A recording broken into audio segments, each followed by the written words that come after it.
Yo, what's up, people? Welcome back to this week's episode. Yeah, it's gonna be a good one. Welcome back. It is. So, what you you want to talk about? Well, how was your weekend? Let's see. I got off work really early Friday. That was dope. Ate some Chick-fil-A. Came home. Oh yeah, you called me. You were like, I'm eating Chick-fil-A in the dark. Oh yeah, because I had a headache. It was so bad. Yeah, the headache sucked. I think it's just pollen, honestly, because I had another one Yeah, yesterday and today. But that time of year. I ate Chick-fil-A in the dark like a sad ass girl. And then I dyed my hair purple and had a like whiskey Coke. I think I was drinking like Bullet and Coke or something. And I was like 2 hours into letting this hair dye set on my hair, and I was about to go wash it out, and my homegirl sends me a text message and she's like, "Oh my god, are you okay? There's a tornado warning right now." And I'm just like, third floor, surrounded by trees, had no idea You're just like dyeing your hair any of that was going on. casually. Yeah, but thankfully nothing happened. I dyed my hair, and then I had to do adult stuff Saturday and Sunday, like oil change. Yeah. Oil change and grocery shopping and meal prepping for lunch and all that fun stuff. Sounds horrible. I mean, I washed. Ooh, you are a girl. You will understand. When you wash your whole bed set, Oh yes. you go take a shower. Yes. You shave. Yeah, put some like pajama shorts on and like some comfy like a shirt or a hoodie, and you get in your fresh bed with your shaved legs. Oh, it's like the best fucking It thing. is. I can relate. I know that feeling. I did that Saturday. Oh. So self-care weekend, I would say, with adulting and fun. Oh my goodness, you just said self-care, and last episode we talked about Mac Miller and we mentioned self-care. I swear, every time we do an episode, it somehow connects to the previous episode without even trying. So, Nina, how long has it been that I've been saying this to you? Like, when did I started saying this to you? Maybe a month and a half yeah, ago? that the universe is connected, like, constantly. Yeah, and I had been saying that to my coworker and my friend, one of my best friends, and I've been saying that to her since, I don't know, maybe January. Mm-hmm. And it just keeps getting crazier and Yeah, crazier. I So, believe it because speaking of being connected, like what I did this weekend was I went to a bunch of like thrift stores with my mom and my husband, and we ended up checking out a couple of record stores as well. And in these record stores, ooh, yeah, I love me some records. So, me too. so I ended up scoring like almost every Jerry Lee Lewis record. Somebody must have been cleaning out their Jerry Lee Lewis collection because I got like 5 or 6 Jerry Lee Lewis records. Yeah, Dang. yeah. And so that was a big score for me. But the big thing was I found a Buddy Holly record. And I've been to so many record stores. I've looked and looked and looked trying to find a Buddy Holly record, and never actually came across one. I mean, there's some online, but physically in a store, I've never come across one. So I bought that, and it was like his greatest hit. So it had like everything. It was like perfect. And then to top it all off, I ended up finding the soundtrack to the Bonnie and Clyde film, the 1960s version with like Warren Beatty. I was like, no way, I have to buy this because it's one of my favorite movies, but it's also today's episode. That's so crazy. The universe is connected always. It is. Life is wild. It's a wild ride. It is. But yeah, let's get I love into it. this week's episode. All right. So today, of course, we're talking about the most notorious partners in crime, Bonnie and Clyde. They were badasses. They were.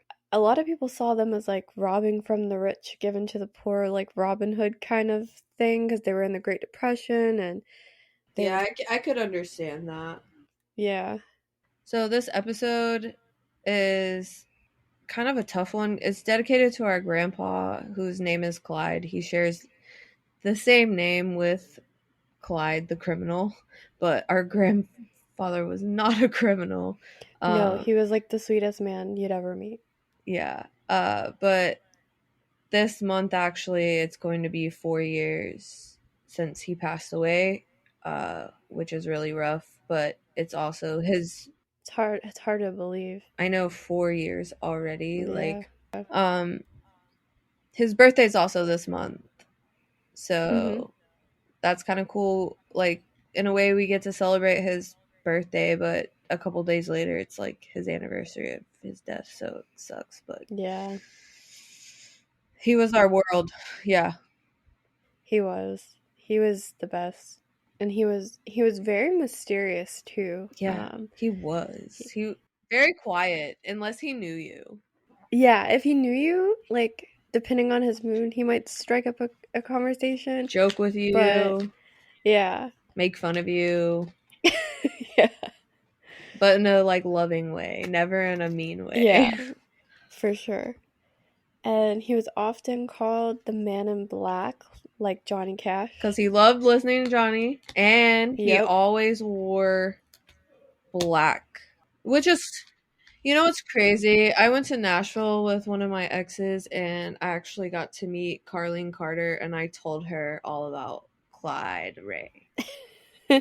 And I thought that was so crazy, like, because he's the Clyde Ray is the man who showed me Johnny Cash, and then I get to meet his stepdaughter and Yeah, have a drink with her. So I was like, "This is cool, universe. Thank you." that was really cool.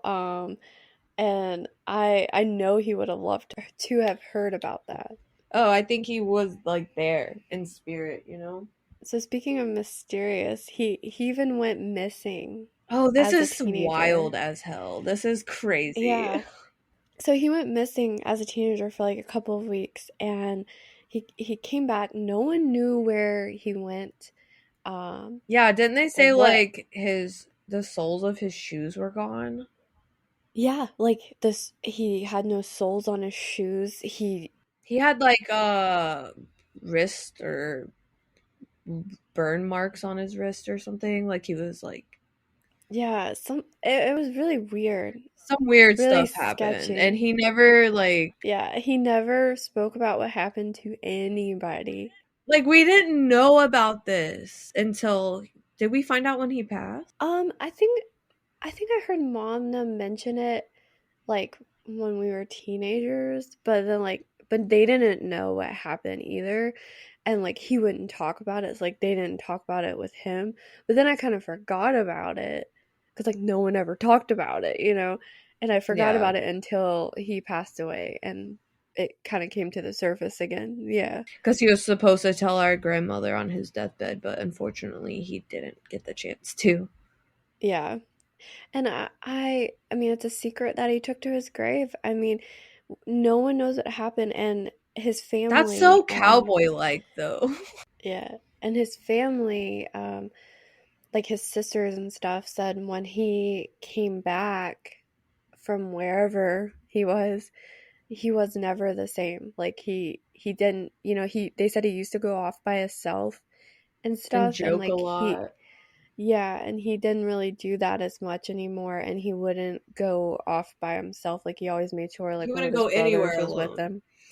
Yeah, Yeah, like so he would if not go anywhere. it makes me feel like he was abducted or something. Mm-hmm. Because he had a fear of being alone or something, or I don't know. Yeah. We'll never know. One of the great mysteries of our grandfather. But also, you know, the reason we decided to do it on Bonnie and Clyde is because, obviously Clyde and um Papa loved, well, we called him Papa. Yeah, we did. Papa loved like hearing he loved old westerns and he loved outlaws, and so like Bonnie and Clyde were like notorious Shit, outlaws. and And Papa was a cowboy in his own way, for sure. oh yeah. And I'm not condoning their crimes and what they did, but our grandfather and us and many of you, if you're listening to this podcast, probably like hearing stories like this about outlaws and uh, Yeah, true crime weird, and bad, evil stuff. yeah, yeah, and It's that not falls that into we this condone category. it. We just enjoy we enjoy conversing with each other about it and letting you guys listen. So, Yes.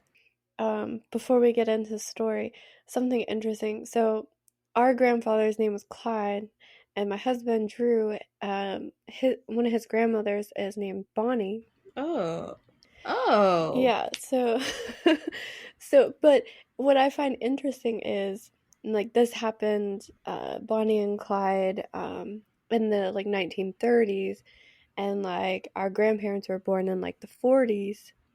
So not too long after, and apparently because I know a couple of Bonnies actually.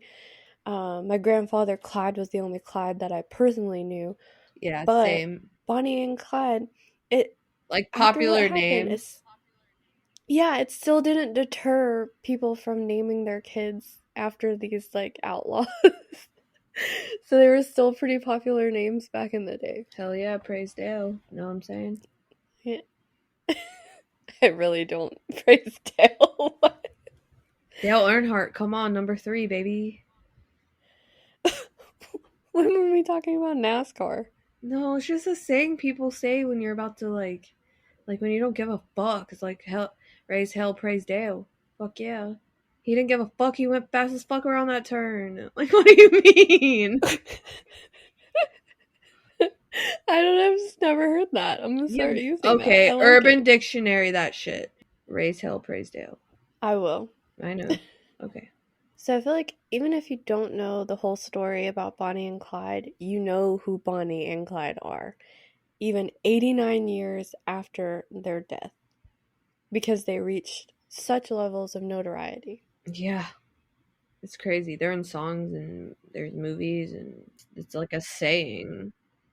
Like they are the ride or die. Like that's where that came Uh from. huh. So Bonnie met Clyde in January of 1930. Clyde was already a career criminal before meeting Bonnie, and Bonnie was married. She was married when she met Clyde. Ooh, scandalous. To a man named Roy Thornton, who is in jail, serving time for a robbery and I think also kidnapping. So yeah, Bonnie knows how to pick 'em. Yeah, Wow. She surely does. My yeah. God. So Husband's in jail. Let me get with this other the other criminal. criminal, yeah, that's currently out of prison. Hey, Bonnie, I'm pretty sure your mom said to pick man with feelings, not felonies. Good advice. Good advice. I got that from Facebook. I can't take credit. It's a meme. Don't worry about it. Still good advice. Still. Yeah, it is still good advice. So Roy and Bonnie met in high school, and they got married when Bonnie was only 16 years old. Too And young. it is, but that was like normal back in the Common. day. Yeah, Yeah, that's weird to me. I yeah. don't know. I Our don't like great that. grandmother got married at like 13.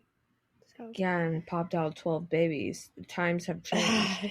yeah, drastically. Mm-hmm. So after Roy went to jail, Bonnie moved in with her grandmother and found herself a job as a waitress. And I Slinging believe, pies. yeah. So the 1960, I think it was 1967, but don't quote me on that. Um, the Bonnie and Clyde film that came out, the soundtrack that I actually found, starring Warren Beatty and Faye Dunaway. Mm-hmm. That I think if I've seen it like a million times, and it starts out like Bonnie meets Clyde. Um, At a restaurant or something? yeah, like she's Like as already a like a waitress? yeah, she's a waitress and stuff. But it's like they meet and then they kind of she kind of gets like hung up on Clyde and their crime spree starts shortly after, you know, Mm, yeah. but they don't talk about like what we're about to talk about. like they met in 1930, but then Clyde goes to jail for a couple of years, and then he gets out, Mm-hmm. and that's when the Yeah. crime spree starts. So see, it's like the movie kind of They leaves out skipped a all of little that. bit. Yeah, well, just a little bit. um, but one night, Clyde, he went to his family's house because he heard like his sister broke her arm or something, Mm-hmm. and his sister's friend Bonnie was there, Oh, weird. and yeah, so apparently that's how they met, and Oh, she was friends cute. with his sister. Yeah, and apparently they fell hard and fast because not too long after they met, Bonnie began driving the getaway car for Clyde, and Damn. yeah, and his little gang of hoodlums. Oh my um, god. yeah, they Thug ass bitch.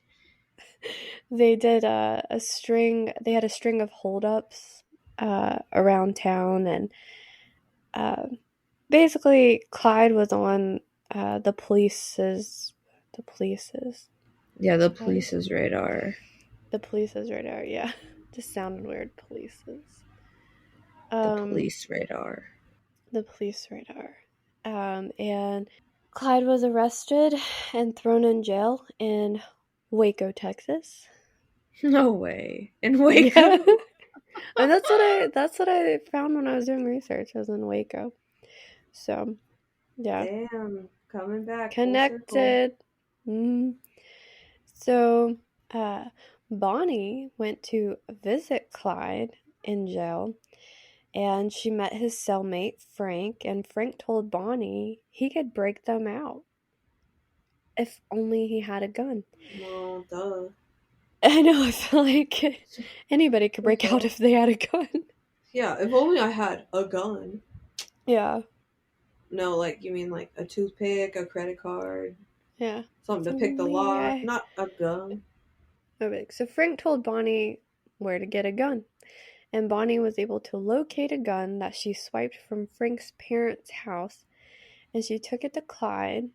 And I guess Clyde gave it to Frank, and then Frank broke him and Clyde out of prison, and the two men fled to like Illinois, and they committed a few more crimes, like stealing cars and a couple of robberies, and basically were quickly recaptured and returned to jail.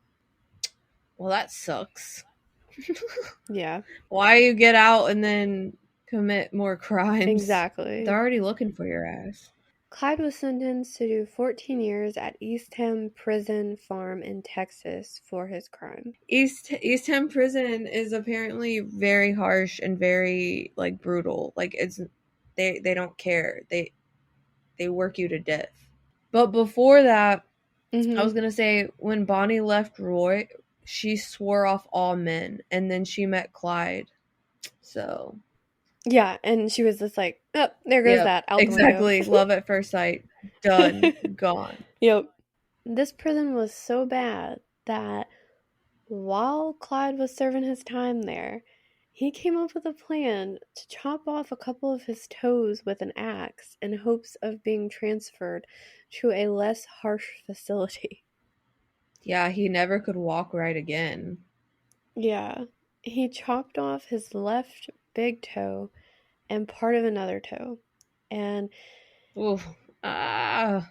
I don't know if it worked, but he was released on parole just a few days later. But like I also read that his mom had worked out a deal with the judge that if he like was good and had good behavior that he would get less time. Yeah, so he did it for nothing. Potentially. That sucks. But either way, he was He he chopped his was toes off out. with an axe. Yeah. That's nuts, but all And right.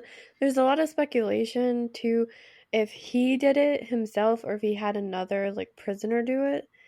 I'd probably have to have another prisoner do it because Oh, totally. You would have to because I don't know uh, if you could do it yourself. I would No not way. be able to do it myself. No way, dude. Me either. He was released in 1932, so he met Bonnie in 1930, and he's spent almost 2 years in prison. And Now the year is 1932. Wow. Well, I'm Um, glad he met her before he went to prison and cut yeah. his toes off. So now we're in 1932, and we're like still in the Great Depression. The Great Depression's still happening. And Bonnie and Clyde both didn't come from money. Like, they really didn't come from much at all. And they were tired of struggling and they wanted more out of life. So, Preach. I feel that. Oh my God. But I'm not going to go rob a bank. yeah, I was about to say, we're not going to go rob a bank and But like, I kill a bunch of people. understand the struggle. Welcome to Yeah, 2023, Bonnie and Clyde. Shit. the struggle is real. What would they do now? They'd probably be those people that do those like fraud, those like scams, like Yes. buy us a gift card, or let's call old people, or like this is the IRS, send us a $500 Walmart card, like shit like that. That's probably what they do, I think that's what they would do. That's modern day Bonnie and Clyde. or like stock market, like the Wolf of Wall Street type I shit, could see some that shit like that. too. But I don't know. Well, because the stock market's kind of crashing is what caused the Great Depression. Yeah, it's Yeah. weird. Yeah, I don't know about that. Never mind. Soon after getting released on parole, Clyde and an accomplice, Ray Hamilton, decided to rob a grocery store, holding the owner. Honor. Wasn't a judge. It's okay. Holding the holding the owner of the grocery store and his wife at gunpoint. At some point during the robbery, someone's gun went off, and anyways, the owner of the grocery store ended up dying, and his wife identified Clyde and Ray. And so up until that point, Clyde was just like petty thief, but now he's just been upgraded to murderer. In GTA, he got 5 stars. So because of this, and now him having his 5 stars, he knew he was going to be on the run for the rest of his life. So he told Bonnie, he had to go, and he wanted her to come with him, and she Ride or she die, was like, baby. yeah, ride or die. So when Bonnie and Clyde first started out riding their crime spree, they were with Ray Hamilton, um, bon- uh, Clyde's accomplice. So at some point early on, Ray got captured by the police, and so the couple began searching for a new accomplice, and they ended up recruiting William Daniel Jones, or WD as he was known. WD-40. He was only about 16 when he joined up with Bonnie and Clyde, and it was around the holidays when they went home to visit their families. I guess they like met him and like hooked up with him, Why are they or he hooked always up with meeting them. people when they're going home to see their families? That's some Yeah, they need to be old like time laying shit. low. That's like some Hallmark Yeah. movie shit. But they're like bad guys. Oh, have you seen that like TikTok? And it's like if real life was more like Hallmark movies, and it's like this girl, and she's like walking up to this guy, and she's like, oh, my heels are bothering me or whatever, and she takes off her shoe, and it's like a high heel shoe, and he's like, here, let me help you with that or something, and he grabs the shoe and holds it up, and then the screen goes to like podcasters, and they're like, and they found her body 2 weeks later. Is that not great? It's like, first of all, It is. podcasting, I and then mean, second of all, if it was more like real life, that would be more accurate. you gotta watch out. I mean, I'm not saying every man out there is bad, but like being a woman in 2023, you gotta be aware of everything. You're not gonna stop and talk to a random man, more than Yeah, likely. you gotta be a I badass like don't. Bonnie. Yeah, you gotta be like, I'm gonna drive this fucking car and I got a gun. Fuck with me and I shoot your ass. Mm-hmm. Like, Exactly. okay, I'm gonna get off that. Let's keep going. Anyways, back to this. So WD is now a member of their little gang. So for a while it was just Bonnie, Clyde, and WD, but in March of 1933, Buck, Clyde's brother, Ooh, was was released from prison. that was And a rhyme. what was?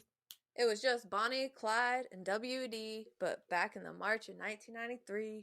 I mean, 1933. You skipped ahead there. Anyways, I haven't eaten dinner yet, so like I have a weird Red Bull water brain right now. So Buck brought along his new wife, Blanche, and they joined up. What are you The laughing at, Golden Blanche? Girl? Remind you of the Golden Girls? Yeah. I thought the same thing. Yeah. It also makes me think of like blanching vegetables or something, which is what I had to do at one of my old jobs, like Oh all yeah, the time. Like blanching. helps Yeah. them keep their color. And Yeah. they're like crispy but cooked. Yeah. Isn't that blanching or It's like if you got vegetables out of the steamer and then you went and put them in cold water real fast. yeah, that's how you do it. It You put helps it in them that keep their ice bath. color. Yeah. Mhm. Mm-hmm. Anyways, Buck and his new wife Blanche joined up with them, and this is when the name started getting thrown around, the Barrow Gang, because it was Clyde and Buck Barrow. Most of Bonnie and Clyde's 21-month crime spree occurred in Texas, Oklahoma, New Mexico, and Missouri. I said most, not all, because there were like some other places too, but those were like the most places I guess they hit. They're common places. Yeah. Clyde liked to commit, and they're from Texas. Yeah. Clyde liked to commit these crimes close to the borders of the states so that he could easily like cross into another state and elude police that way. Because like Yeah, there's that GTA 5-star mentality again. yeah, like I guess back then, and now, I think the cops have to stop at the state lines. Like if you were chasing someone in Virginia and you went to Tennessee, like you'd have to stop and let Tennessee take over. But now they have better communication, so they can call the Tennessee police and have them waiting, like, hey, they're about to cross over, take over. But back then, I don't think they had as good communication. So Yeah. once they crossed over to the state, the cops would have to stop chasing them and they would get away. So it's a good strategy. Yeah, he was pretty smart about it. Yeah. They mostly robbed small banks, gas stations, sometimes like restaurants and stuff. And they stole a lot of cars and obviously lived dangerously. And Clyde was supposedly a crazy fast and good driver, and that's how he was able to get away from the police so often. And this reminded me of Papa. Like, he could drive really good too, and even when he was older, he did not slow down. I remember when I got my Honda, he took it for a joyride to see like what kind of horsepower it had, and he floored it. Aww. And he was like in That's his funny. 60s. He was flooring it. Yeah, it was hilarious. It was He great. was probably I like, loved let it. me see what this car can do. Yeah, he took off in it, and it surprised me. I was like, I rode with him because like it was my car, and I wanted to see how he liked it. And whew, he took off. I would say he liked it. Yeah, oh yeah. He's like, it's pretty good. All right. So during their crime spree, Bonnie and Clyde are believed to be responsible for 13 murders, 9 of which were police officers. But I don't think that they really wanted to kill people. I think most of the killing happened because they had to shoot their way out, or it was like kill or be killed, you know? Yeah, like survival of the fittest. You gonna die or you gonna shoot first? Yeah. I'm shooting. Most of the civilians were accidents, I think. They were just trying to get away. That sucks. That really Yeah, and sucks. Like being in a house that has like a drive-by and you accidentally are the one that gets shot and you didn't even yeah. do anything. Well, they shot a man who was trying to stop them from stealing his car. But I mean, like, he was like, I guess Clyde felt like he had to like be able to get away. Supposedly, that was WD's first job. Like after they let him into the gang, he was supposed to go steal the car, and he had apparently bragged that he could steal cars and that he had done it before. So they let him. Fucking liar. Yeah, I don't know. They let him go steal this car, but he messed it up He was pretty trying to bad. show off. Yeah, he couldn't get it started, and he made all kinds of noise, and the owners of the car came out of their house, and that's when all of that occurred, and they ended up having to shoot the guy so that they could get away. Clyde ended up having to go get the car started, but as they got the car started, that guy was already out there trying to get them out of the car, and he ended up getting shot. But they didn't kill everyone they came into contact with. The Barrow Gang decided to steal another car. They stole many cars over their 2-year crime spree, but the owner of this car was like, hell nah. And he borrowed his neighbor's car to chase after them. And the gang ended up taking the man, H.D. Darby, and his neighbor, Sophia Stone, hostage for a short time. No way. And yeah, and they like stopped and got everyone food, and then they dropped the two, miles from home with a little bit of money, but no ride. But they Oh, how didn't kill sweet. them. They fed them?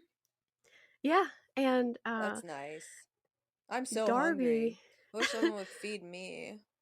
I know, like that's kind of like they seem like nice kidnappers. Yeah, here's some money And and food. Good luck. Sorry, we gotta take your yeah, car. yeah. And Darby was an undertaker, and supposedly Bonnie laughed and was like, maybe you'll be working on me one day. Remember this for later. Weird.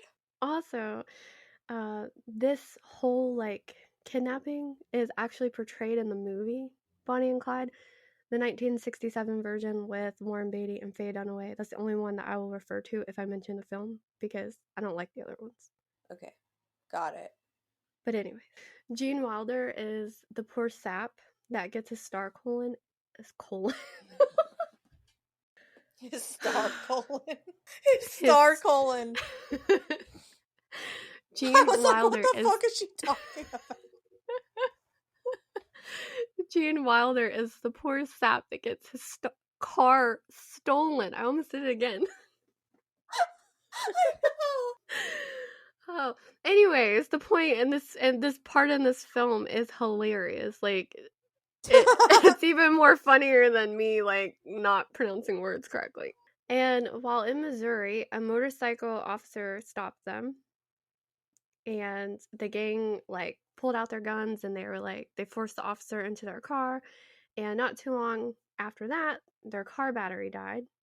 So they forced the officer to steal them a battery from a store, and they made him carry it all the way back to the car and install it.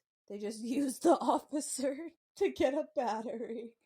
And after the battery was installed, they took off and left the officer behind unharmed. So, I mean, they didn't like kill everyone, you know? I think they only killed when they were provoked, really. The gang was almost apprehended after Buck and Blanche joined the gang, and they decided they would all just casually rent an apartment like they weren't wanted fugitives in Joplin, Missouri. They thought that they would be safe there for a while and they could relax for a little bit. So that fantasy was short-lived when the nosy neighbors decided to tip off police. You get out of my business, my business. You don't know me like that. The police began approaching the apartment, and I think they just thought, like, the neighbors just thought they were, like, moonshiners or hoodlums, you know? Like, I don't think they thought, like, it's Bonnie and Clyde, you know? So, anyways, the police, like, started to approach the apartment, and Clyde saw them, and he ordered everybody to the garage so they could get in their vehicle they had at the time and try to escape. So Blanche didn't listen, so she just like freaked out and started running out the back door. She just took the heck off. She's like, nah. Dumb bitch. Yeah. So he got everybody else to the car. Listen to the mastermind. Yeah. And Clyde managed to bust right through the garage door and through the police barricade. And they were able to get away. And during all of this, they saw Blanche down the street running still. And they were able to swing by and like pick her up as they were escaping. So it's pretty funny. Lucky ass bitch. They could have just let her get caught right there. Probably would have saved her a lot of trouble, honestly. Exactly. She didn't really even want to be a part of this. Yeah, like apparently she was just with Buck. Yeah, and Buck, I mean, she knew his past and everything, but like she didn't even want to go to like Joplin, Missouri or whatever. And like Buck wanted to join up with Clyde, like he wanted to join the gang, and Blanche was like, no, you know, like she wouldn't hear of it. And Buck was like, no, I'm going to go there and like convince him to like turn himself in and like live life on the straight and narrow and blah blah blah. And he was like, and I'm going whether you go with me or not. And so when he gave her an ultimatum, she went. And after this raid went down, I think Blanche was like, well, there's no going back. I'm implemented now. The police up until that point, didn't really know Buck and Blanche were with Bonnie and Clyde. But when they raided the apartment, police found Blanche's purse with her ID and their marriage certificate and all of that stuff, and Buck's parole papers. So, no going back at that point. And something else that they left behind in that apartment was undeveloped rolls of film, and the police had the film developed, and that's where those iconic photos of Bonnie and Clyde posing with like guns and stuff came from. Yeah, those are some dope photos. So not too long after nearly getting caught, the gang ended up getting into an accident after failing to see signs of a bridge being out up ahead, and Clyde ended up wrecking the car that they were in into a ravine. And everyone was relatively uninjured except Bonnie, who suffered severe burns after like battery acid, I think it was. You did some research on this. Yeah, it was battery acid. Yeah, apparently, like, he wrecked so bad that battery acid had leaked, like, down her leg and burned some parts of her leg, like, ate away all the way to the bone. Oh my goodness, I can't imagine that. Like the pain. Yeah, me either. And the fact that, like, she didn't want to go to the doctor, that's crazy. So after that happened, Clyde was like really worried about Bonnie, and he even called a doctor who recommended that they hire a nurse. And I mean, it's really hard for them to go to hospitals or kind of interact with When they're normal wanted, people, yeah. yeah, when they're wanted fugitives. So I get it, but that sucks. Like, your bones exposed. yeah, like Oh. that's horrible. Um, Clyde, not wanting to leave Bonnie's side, sent WD and Buck to score some quick cash so they could get her proper care. And they ended up getting into a police chase and ended up killing a marshal. So that ended badly. Jesus. Yeah. So um, they ended up, they were like, we need to get out of town. We need to get out of town fast after that happened. So they ended up bolting. But before they left town, they ended up stealing a doctor's car, and that ended up having some supplies in it that they needed. And the gang, they took care of her. I think Clyde even called his sister to meet up with them somewhere to help take care of Bonnie. I mean, they did it. She just couldn't never walk right again, but Yeah, she she walked with survived. She she has her walked with like a leg. limp the rest of her life. Yeah, and so did Clyde from cutting his toes off. Yeah, they were gangsta as fuck. They walked with the limp. Yeah, that's where the gangsta limp comes from. Yeah, I don't know. yeah. It should be. That should be the origin story. Yeah, for real. All right. So not too long after this happened, Bonnie's still injured, but I think she's kind of on the path to recovery. But on July 18th, 1933, the Barrel Gang decided to stop for a few days and rest at the Red Crown tourist camp in Missouri. The person working like the front desk or that ran the hotel camp, whatever it was, noticed that the gang seemed suspicious, and he called the police. Because I guess he watched them for a couple of days, and he knew something wasn't right. And the police surrounded the area, and during this raid, so they had the raid in Joplin, Missouri, and then now they're having another issue here. So during this raid, Buck ends up getting shot in the head. What? Somehow they manage to all get into the vehicle. No way. And yeah, and Clyde busts through again the barricade and somehow like gets away. But during this shootout, they start shooting with police, and some of the glass from their shattered vehicle goes into Blanche's eyes and No. ended up Fuck that. ended up blinding her permanently in one eye. And WD, he was Oh shot my. in the shoulder. Damn. The whole gang's falling apart, man. Yeah, really. It really kind of fell apart Dude, I'm after this surprised the guy that got shot raid. in the head is still alive. Like, what the Yeah, so after getting away, the gang stopped for a few moments to recuperate and assess the situation. I would think so. Yeah, it's like, we need a minute. But someone seen them and tipped off the police. And shortly after, they were back in another police chase. And Clyde ended up crashing into a tree after him and Bonnie both had taken bullets to the arm. And Bonnie, Clyde, and WD ended up taking off on foot and escaping yet again. I think they stole another car. But Blanche and Buck, who were badly injured, ended up getting apprehended by the police. They just kind of gave up. I mean, they couldn't, she was blinded, with the glass in her eye. Buck was shot in the head. So Buck ended up dying about 3 days later from his gunshot wounds. And Blanche ended up serving about 6 of her 10-year prison sentence and was released on parole early and ended up getting remarried. Aww. And she ended up dying of lung cancer on Christmas Eve 1988. Aww, that's sad as fuck. Yeah. And she apparently consulted on the 1967 film Bonnie and Clyde, and she did not like her portrayal of herself. Blanche. And I get it though. Like, they really did make her out to be just like this. Like, honestly, when you watch that film, you love everyone but Blanche. Like, you want to punch her in the face. And she's a dumb bitch, right? That's how they portrayed her, but I don't think she was quite that way. She wasn't, but she was kind of dumb. Yeah, I mean, she took off running when Clyde was like, "No, get in the car." But yeah, that would suck to have a movie made and they like portray you so shitty. Like, especially when like she consulted and she gave them like the inside scoop on like what happened, her time with the gang, and yeah, at least make her character a little better.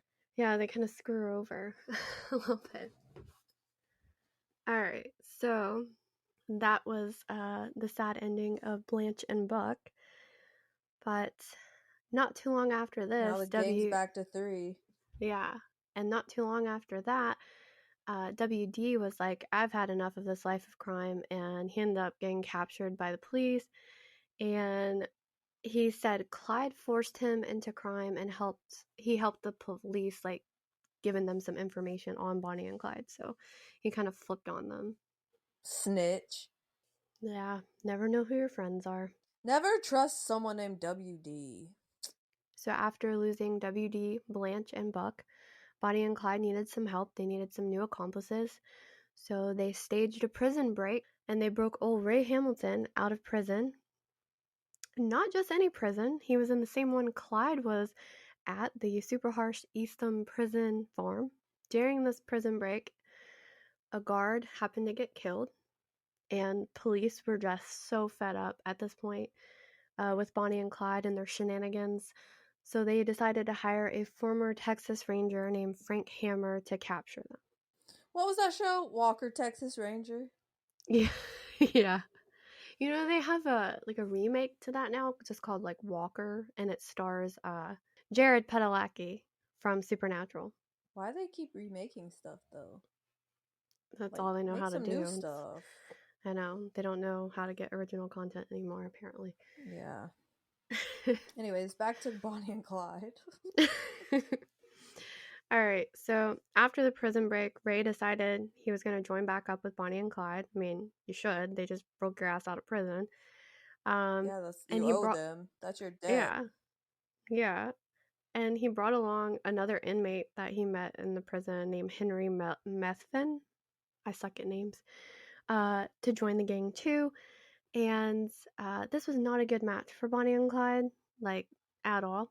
After a while, Bonnie and Clyde decided to separate from Ray because they kept arguing about how to split up the money that they stole. Like, I guess Ray thought he was entitled to more. I don't know, something like that. And later on, I'm just sitting here and something hit me. What? We're doing a Bonnie and Clyde episode, and we've had to say Ray so many times. Clyde, Ray. Oh, that's yeah. just so crazy. I didn't even think about that. Oh, yeah. I didn't either until like you had to say Ray. that again. Yeah, you were like Ray, and I was like Clyde, Ray, Clyde, Bonnie, Ray. I didn't even think about that. That is crazy. Yes. Hey, Papa. I see you. What's up? Aww.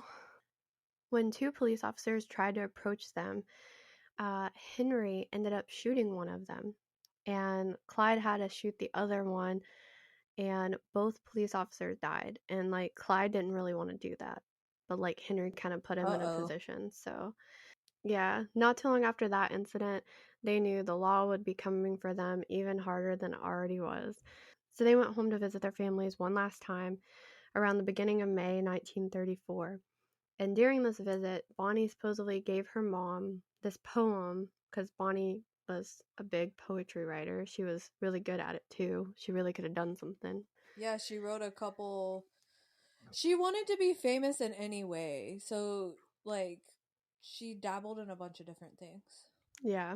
And she was good at writing poetry. Like this poem is. Um She gave her mom this poem that is now infamous, The Ballad of Bonnie and Clyde. And you can look it up, it's really long, so I'm not going to read the whole thing, but I'll read a few lines here in a second. But her mother ended up giving this to the newspapers and stuff after their death, and it was published. So, she ended up being famous for Bonnie and Clyde, but I feel like she's also kind of known for her poetry, so at least it did get out there. Yeah, Yeah. that's cool. It got shared with the world. Probably the most famous, like, few lines of the poem is, "Someday they'll go down together, and they'll bury them side by side. To few it'll be grief, to the law a relief, but it's death for Bonnie and Clyde." Damn, I like that. That's dope.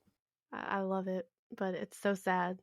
I'm a sucker for like poetry and like song Mm-hmm. lyrics. I don't know. Me too. I love that shit. So, obviously, inviting Henry Methven to join their group proved to be a really big mistake, as they have been finding out.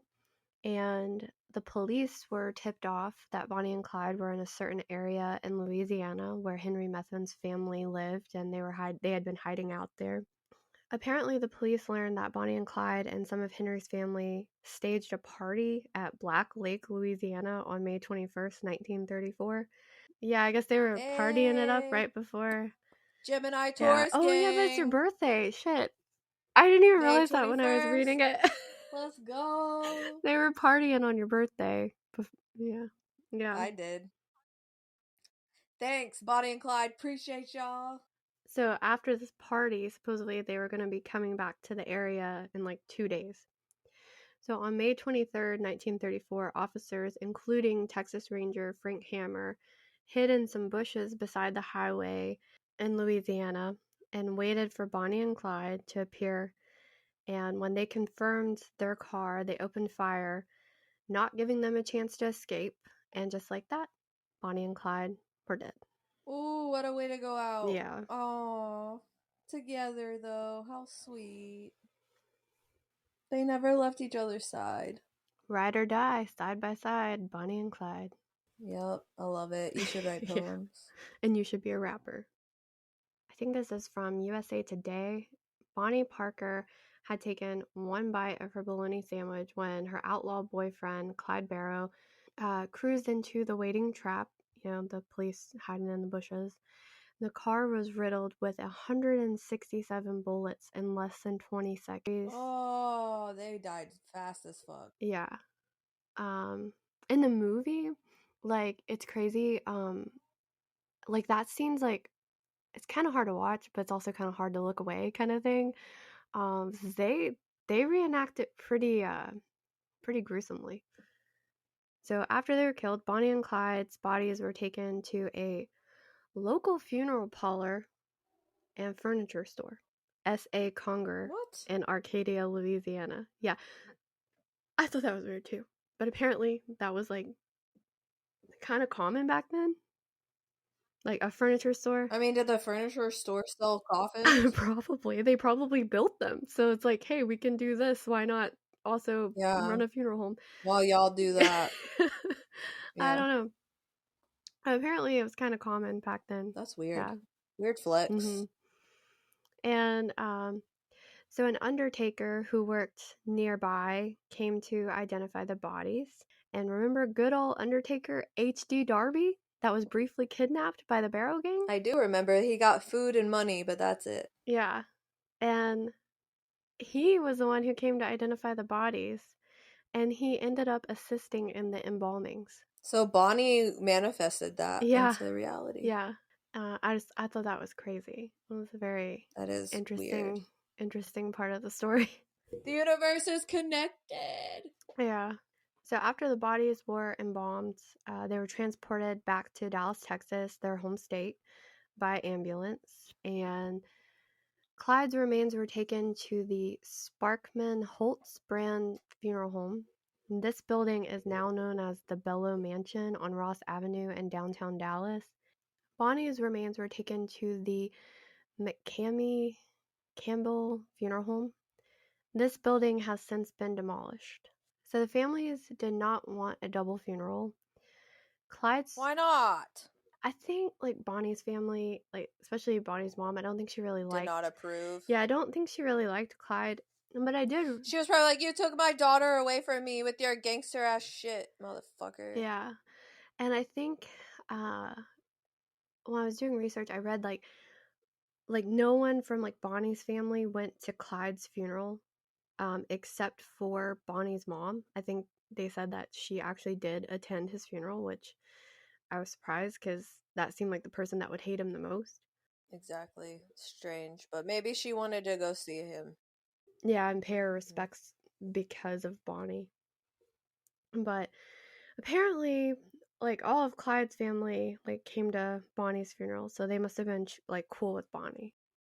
Clyde's funeral was held Friday evening, May 25th, and Bonnie's was held the next day at 2 p.m. on May 26th. Clyde was buried next to his brother Buck at Western Heights Cemetery, and Bonnie was buried at Fish Trap Cemetery, known today as La Reunion Cemetery, about a mile from Clyde. So their families didn't want them to be buried together either. And I think it was more Bonnie's family than Clyde's. That sucks. I'd be so pissed if I was Bonnie. Bonnie's remains were then moved in 1945 to Crown Hill Memorial Park in northwest Dallas because of frequent vandalism. And now instead of being about a mile from Clyde, she's like 9 miles from Clyde. Aw, even worse. Yeah, it's sad. So around 10 to 20,000 people apparently came out to view the bodies. That's a lot of people. Yeah. And people were like trying to, shortly after they were killed, people were trying to grab like souvenirs and all kinds of stuff, off their bodies and the car and different things. And according to reports, flower arrangements were sent in for Bonnie and Clyde from Pretty Boy Floyd, as well as John Dillinger, which were other prominent gangsters of the time, which I thought was pretty cool, and we need to do episodes on both of them. So after Bonnie was killed, her husband Roy Thornton was quoted in a United Press newspaper article stating that he was glad Bonnie and Clyde went out the way they did. It was much better than getting caught. So apparently he approved. He didn't really seem to mind. Very nice, Roy. Very nice. Yeah. Yeah, Bonnie and Roy never divorced. Like, they were still legally married, which was weird, but whatever. Scandalous for the time. She did die wearing her wedding ring, and she also had a tattoo on the inside of her right thigh that had 2 interconnected hearts that said Bonnie and Roy. Isn't that crazy? And I thought that was cool and kind of weird because I have Clyde on my hand for my grandpa, and we're doing this Bonnie and Clyde episode. Like, I have Clyde tattooed on my hand. I don't know if I said that. I don't know. I'm hungry. But that was weird. And I thought it was weird that like she was like, I'm gonna leave Roy. He's a gangster. I can't deal with this. I'm gonna swear off all men. And then she sees Clyde and she's like, I'm a ride or die for you. Yeah. I know. I'm like, what was so special about Clyde? Like, that's, what was that instant connection? And I think she also like I think the reason probably for Roy and Clyde was, I think she was a sucker for like romance and the adventure, the adrenaline that she got when she was with someone like that. The excitement. Yeah. Mm-hmm. Yeah. Sometimes that becomes addictive. I think that was the case for Bonnie. So the Bonnie and Clyde death car is now on display in Nevada at the Prim Valley Casino Resorts. They also have the shirt that Clyde was wearing when he was killed, which still has bullet holes and blood on it. Gnarly. Yeah, and you can see it for free, I think, if you just go to the casino. So that's just cool. an open exhibit they have. Yeah, it's pretty awesome. The movie car from the 1967 film is at the Alcatraz East Crime Museum in Pigeon Forge, Tennessee. And I've actually been there, and it's pretty cool. Because I'm a huge fan of the film I and wish we obviously could Bonnie and go Clyde. But together. yeah, we need to next time we go to Pigeon Forge. Let's go. It's not like super expensive. I think it was like $30 or less to get in. Like it's not bad. It's not totally bad. worth Let's it. You do could spend it. all day there. Yeah. They also have, speaking of another gangster, they have John Dillinger's car there as well. They also have Ted Bundy's Volkswagen. Ooh. So Ted Bundy? the one that he committed most of his crimes in. Because there are 2 of them. Road trip. Even though you've already been, I'm sure you'd go again. Oh, hell yeah, I would go again. There's so much stuff that, like, I'm sure I missed because there's so many people there when we went. And because we went on, like, a Saturday. I'd rather go on, like, a random weekday. But I think that's about... We did the damn thing. We out this bitch. Mic drop. Yeah, I think we did the damn thing. That's all, folks. Thanks for joining us for another exciting episode of the Cult Crimes and Spirits podcast. That's all, folks. We did the damn thing. That's our episode on Bonnie and Clyde, dedicated to our grandpa. Stay tuned for next week's episode. Yes. Thanks for listening. Until next time, keep it spooky, friends.